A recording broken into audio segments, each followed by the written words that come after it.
So, I don't knowဒီနေ့ဗီဒီယိုမှာကျွန်တော်အလုပ်ကိုင်လေးခေါ်အောင်မှာဖြစ်ပါတယ်။အဲ့တော့ရှားပါဆုံးအလုပ်ကိုင်တွေပေါ့။ရှားပါဆုံးအလုပ်ကိုင်တွေကဘာတွေဖြစ်နေလဲဆိုတော့ဟိုဟာ 4E တို့ 3O တို့အဲ့ဒီကိစ္စတွေဖြစ်နေရပါတော့။ 4E 3O တွေလာတာတွေလည်းကောင်းတယ်။ရှားတယ်အဲ့လိုဖြစ်နော်။ဆိုတော့ကျွန်တော်ဟိုဟာမှာ BMB Cement Service က Telegram channel လည်းရှိတယ်အဲ့ Telegram channel မှာကျွန်တော် vacancy တွေလည်းတောက်လျှောက်ခေါ်တာပါအခုဒီမှာ 4E ကို3400 3500အဲ့ဒါက VSCC အတွက်ပါ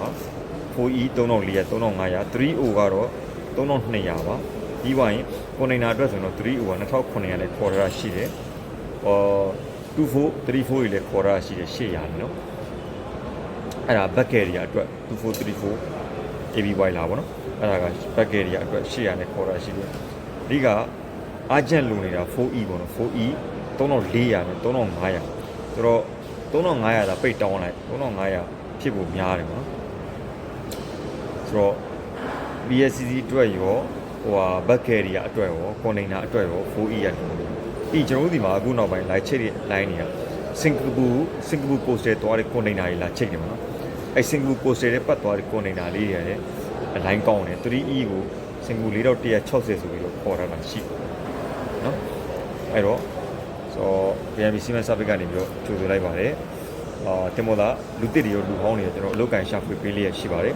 လူတစ်တွေဆိုရင်အသက်30ဝန်းကျင်ထိကျွန်တော်အလုပ်ကန်ရှာဖွေပေးတယ်လာတာတွေကတော့25အောက်အင်္ဂလိပ်စာကောင်းတယ်ဆိုရင်လာတာပိုကောင်းတယ်900 600အထိရနိုင်တယ်ဟိုကတော့ထုံးစံတိုင်း30ပတ်ဝန်းကျင်တွေကတော့လာတာနည်းတယ်ပေါ့နော်လာတာနည်းဆိုတော့ဘာပဲကျွန်တော်တို့ကတမောကြီးဖြစ်ရမယ် SRPS ဖြစ်ရမယ်ဆိုတဲ့အာမခံချက်ရှိတယ်တပ်ဖို့ line တွေ fishing boat တွေလုံးဝမတင်ပါဘူးဆိုတော့ welcome to BMB Cement Service ပါအားပေးကြတဲ့ညီကိုပေါင်းသူတော်ကောင်းများကိုကျေးဇူးတင်ပါတယ်